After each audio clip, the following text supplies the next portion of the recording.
Hey guys, guess what? We made it to 2,000 subscribers, which is pretty sweet. So if you're one of those, thanks a lot for all that. And if you're not one of those and you enjoy this kind of video, go ahead and hit that subscribe button if you like. If you don't like, that's fine. But it means a lot to me. And yeah, anyways, I've got a little bit of a different video planned for today. So when people go and do prospecting, specifically gold prospecting, one of the ways they use to measure how rich the ground is by figuring out how much gold they find in 1 yard of dirt. So I did the maths, and I can't remember off the top of my head. I'll have to do the math again, but I think 1 yard of dirt is like 36 5-gallon buckets, or somewhere in that ballpark. So what I want to do, I have a theory. I got a shovel and a bucket and a larger sieve. I'm dropping it all right now. Is I want to go to one spot where I know I found good agates before, and I want to dig about a yard and see if I find more agates that way than I normally find. Sorry if that wind feels really nice. It's actually only 70 degrees right now. See if I find more agates digging in one spot than I would just generally looking. So normally I find around 50 to 100 agates, you know, of varying sizes. Just looking on the surface, especially after it rains, it can be really good. I've never actually counted though, but generally it's like a double fistful if you put it all together. So I want to go test that theory. So I'm going to a spot where it's actually right in the middle of the river, but there's a little island there. It's a little high up.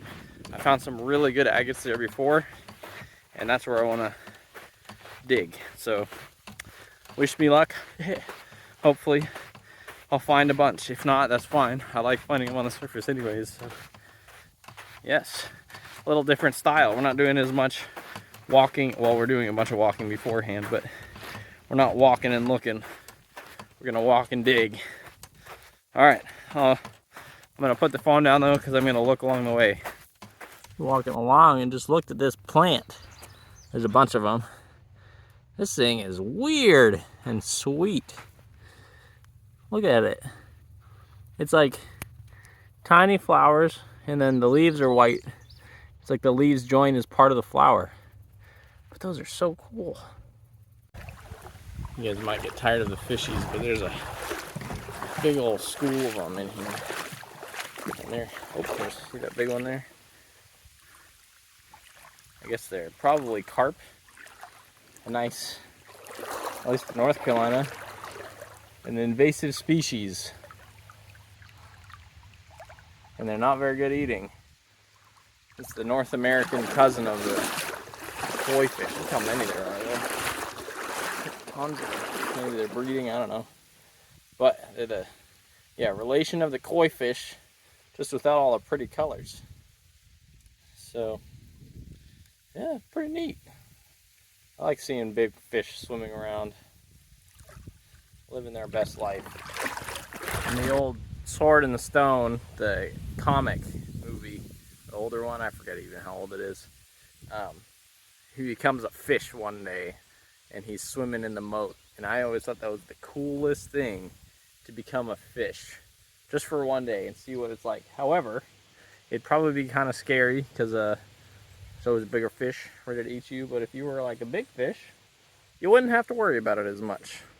But I think that'd be pretty fun to be a fish for a day. If you were gonna be an animal for a day, what kind of animal would you be? Or more specifically, if you were gonna be a fish for a day, what kind of fish would you be? Those are important things to know. I think where I'm going, so I'm down here, I think where I'm going is right on top of that little hill there. So I'm gonna trudge through this. Hopefully there's no escaped tigers from the zoo, because if I were a tiger that escaped from the zoo, this is where I would go. Ooh, look at the flowers. I would come right to this jungle. There's plenty of little critters to eat. And I'm sure there's a lot of armadillos in here. Ooh, and beautiful garden spiders. See if I can go around this guy without disturbing his nest. I love these things, little zigzags. Now, if you happen to be an escaped tiger and you're watching this, I would recommend that spot. If you happen to be watching this not as an escaped tiger and you're interested in rocks, you might be interested to know that was not where I was trying to go. But I plugged through it anyways, and it just kept getting brushier and brushier. And then I popped out onto this sweet gravel bar that I wouldn't have discovered otherwise. So, whoops. Little agate. I'm still working my way to my spot, but I'm looking for agates along the way. And out of breath. Those plants like hold you, and you're like trudging through. Anyways, part of the reason I'm doing the digging thing is because I want to give you guys some perspective, I guess, on exactly how common agates are in my area. They're not uncommon. Obviously, I've probably found 15. There's another one right here. Just walking along without really even looking that closely. So I've just kind of been casually walking and peeking at gravels along the way and grabbing them. In other areas, they'd probably be, what is that? More uncommon. Whoops. But in my area, at least, I'm really grateful. They're pretty common, so they're easy to find, which is fun. If they were harder to find, maybe they'd be worth more, but also you have to spend way more time trying to find them. So I like the fact that they're common because I think they look sweet. They're fun to carve up. They're fun to show off. And hopefully it's more fun for you guys to watch me actually find stuff rather than look. I could show you video after video of me just looking for stuff. I spent about 10 minutes or so looking on this bar. Here's what I got. So this is some hematite. It's like a little ice cream sandwich. And then 1, 2, 3, 5, 6, 7, 8, 9, 10, 11, 12, 13, 14, 16, 17 agates. Make that 18. Looks like a honey agate. So also check this one out. It's got like straight bands on it. Pretty cool. So not bad actually for like 10 minutes. It was a pretty big bar. It was all the way there and all the way over there. Pretty good. And then I found these. Now, hear me out. You can't convince me that that's not fossilized poo. But there's only one way to really find out. Just kidding. I'm not gonna like it. Pretty cool though, you know. What is it useful for? White elephant gift exchanges at Christmas maybe? But I'm gonna keep it and see if I can figure out if it is or not. It might just be like old coral or something, but fossilized poo's pretty cool. Ancient poo. You know, it could be a dinosaur turd, it could be a buffalo poo, it could be a wolf poo, it could be from a mammoth. Probably not, probably too small. Let's see, what else would there be? Ancient, like the giant sloths. Escaped tiger from the zoo. Could be anything. I have to show you this one because I spotted it from about here. You might be able to see it. Look at that bright spot right in the center. Check this thing out. That is awesome. Yep. Oh, it's thick too. A little dirty on that side. Look at that. Looks like the inside of a mussel. Like a clam type mussel. You see right about there. Whoop, my heron friend. Or a heron. But actually, I made it to my destination, which is just across this little part of the river here. We'll watch him circle around while I yap at you. So, what they don't tell you about rock hounding, if you're thinking about getting into it. Ooh, look at that butterfly. See if I can zoom in on him a little bit. That is nice. Okay, Whoops, too far out. What they don't tell you about rock hounding, it ruins your life. You can't pass any gravels without looking. So before you get into it, just be warned. You'll be driving down the road in a city or wherever, and you'll be like, oh, some landscape gravels. I want to go look. So you'll want to stop at every possible landscape gravel. You won't be able to walk along a river and enjoy it. You'll be looking at the gravel the whole time. You have to constantly remind yourself to look up and enjoy the beauty and the nature around you, like that beautiful butterfly or the heron or whatever. It's rocks. They just get you. They hook you, and they're like, look at us. We're here. Find us. So anyways, I'm going to go dig some more and find some. Right over there. That butterfly, though, is just sweet. It's bright orange. See if I can sneak up on him with my bucket and shovel in my hand. Never mind. He flew across before I even started moving. All right, I set up my tripod, and there was an agate immediately under the main pole. But I'm here.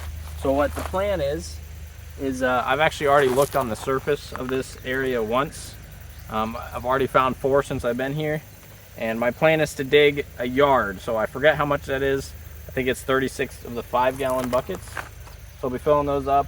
And then I've got a sifter, sift it out.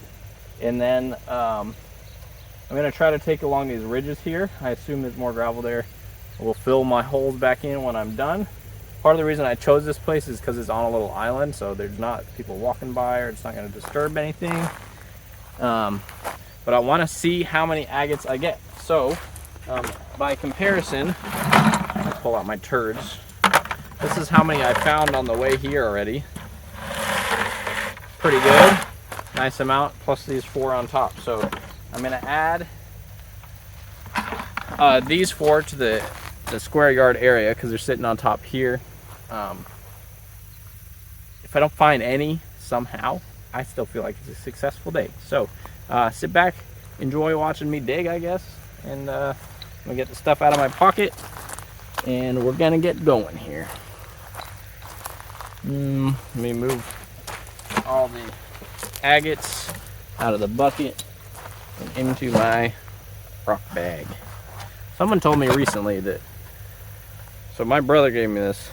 Someone told me recently that this probably came from doing laundry. So, I don't know.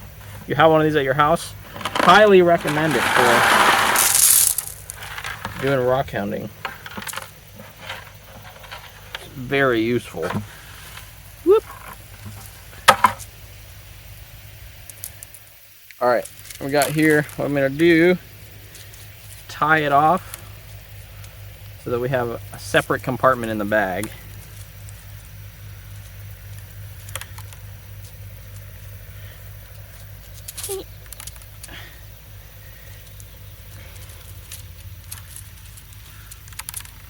All right, we're ready.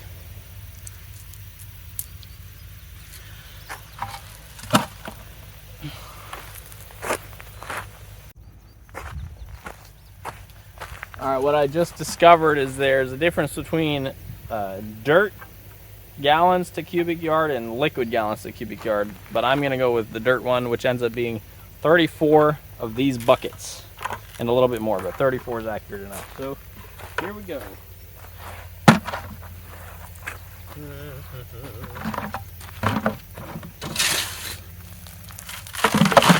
One thing I do want to look out for is if there's no gravels underneath, I don't want to keep digging.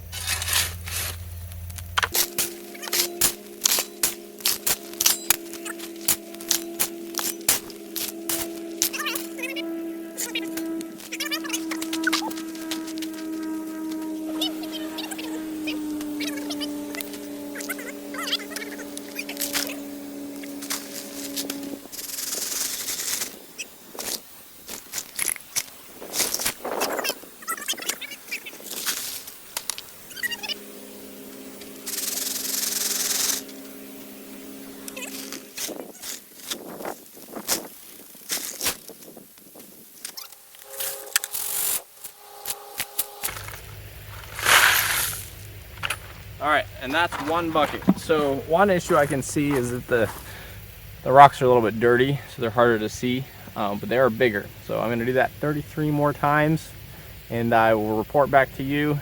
You don't have to watch it all. All right, I did 10 here, 10 holes, so that's 50 gallons. So that's about just under a third. And I found a few, it wasn't too bad. I think probably I lost a lot of the little tiny ones through the dirt, but I'm gonna move on up the hill a little bit, find some more gravelier parts, because this gravel is really only like this thick. But I'm going to flatten this first, make it look like I was never here. All right, so it's flat. The rain will take care of the rest of the sifting down, but it's really important if you're gonna be digging holes, even as shallow as I did. I was only like 2 inches, just kind of scraping the top, just to make sure you leave it nice and flat. You don't need to be digging deep holes and leaving them there.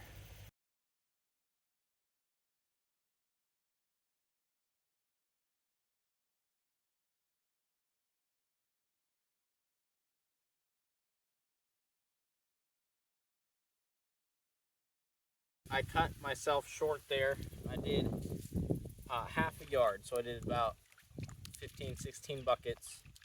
And the reason I stopped is because I wasn't really finding the high percentage that I was hoping to, and you know, not to be just doing something that I'm not doing, finding stuff. So I'll show you what I did find. It wasn't that bad actually, but I certainly can find a lot more just looking along the riverbanks, along the gravel. So that's probably what I'll do. I'll show you these. I'm gonna wash them off in the water, show you them, and then I'm gonna walk back to the thing, and I'll just show you when I get back, show you all the agates that I find, and that it's just letting the rain and nature and whatever gravity and all the filtering and everything that happens do its course works so much better than just digging.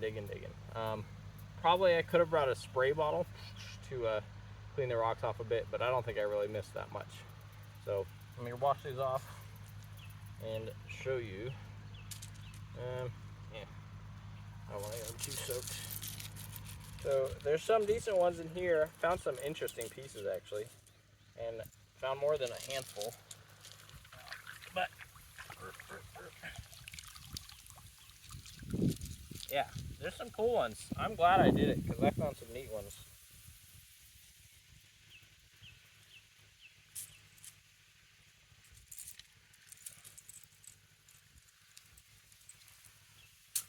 All right, I'll leave the tiny little shards in there. So what I did find, not too bad.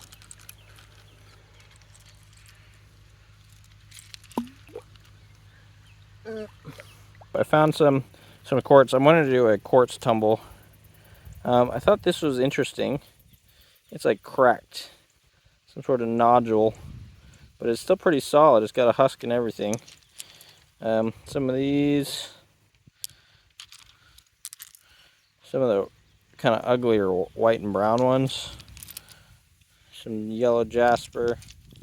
I'm saving the best for last, but I gotta set some stuff down. All right, I set down everything that was ugly, in my opinion, or tossed it. This, I think, is wood, or it could be big bone shard. Although now that I'm saying that, I think it's probably bone. It's heavy, kind of like this one, which this one is different grain. It looks more like wood to me. So then we got this guy. I like those colors. This chunky thing. This one, not too bad. I think this is the first one I found. Really chunky. Might have some potential. And then I'll just let you take a look there. Nice little red one. Nice blue one with swirls. Another piece of bone. So, and oh, this quartz was interesting. It's got some weird inclusions on it. Probably won't keep it because it's kind of ugly. Unless it's, yeah, it's kind of ugly. So, all right. So I'm going to walk back. I'll show you what I find when I get back, all the way back, and then we'll wrap up. I'm passing by all these cocoons on the way back, And I'm hoping that means that in the very near future, there will be a ton of butterflies hatching. Let's see if I can find a cocoon for you, show you kind of what they look like here. They're quite large. And now they've disappeared, apparently. I just passed like 50. There's a butterfly. Ah, there's one. Little brown thing up there. Yeah, right there. So I'm hoping, I'm assuming those are butterfly cocoons. Who knows what they really are, but I'm hoping they'll hatch and make lots of butterflies in the very soon, near future. Here's all the agates I found on the way home, including this big plastic agate in the river.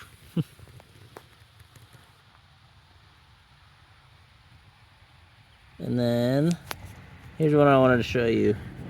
I've looked for these green ones quite a lot. Never found any. Finally found one, and I can't remember what it's called. And then there's the jar of other agates that I had. Also, I found this jar and another jar somewhere. But yeah, I can't remember the name of the green one. But there's some nice agates here. Nice chunky ones. Thanks for watching, y'all. Bye.